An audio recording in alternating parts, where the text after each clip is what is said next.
Great news, everyone. Canvas has released an update just over this past weekend, and it gives us the feature we've been waiting for since we started using it. That is the ability to override calculated grade subtotals in Canvas. So as you know, Canvas, just like every other LMS, automatically calculates a grade for your scholars based on their assignment scores.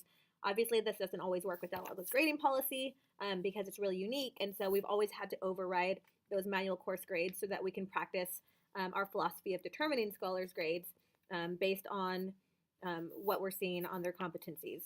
So I'm going to just show you really quickly how to turn that on in your course. What you'll have to do is access one of your classes from the dashboard. You're going to have to do this for every class that you separately use a gradebook in. So you're actually going to start directly at the gradebook page.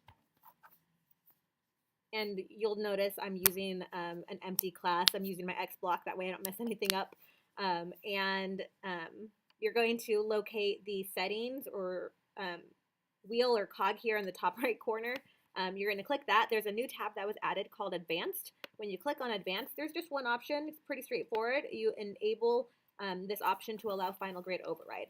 Don't forget to click Update. And when you do, you're going to notice that a new column exists at the end of your gradebook.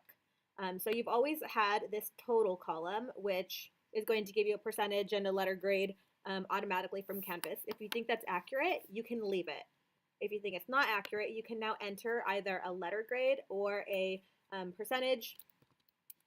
You cannot enter rubric scores. It doesn't work in this particular feature.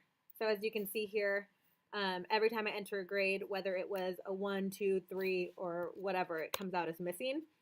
So you cannot, for the course grade, use a rubric score. What you can do, which is what we do in Synergy anyways, is enter the final letter grade.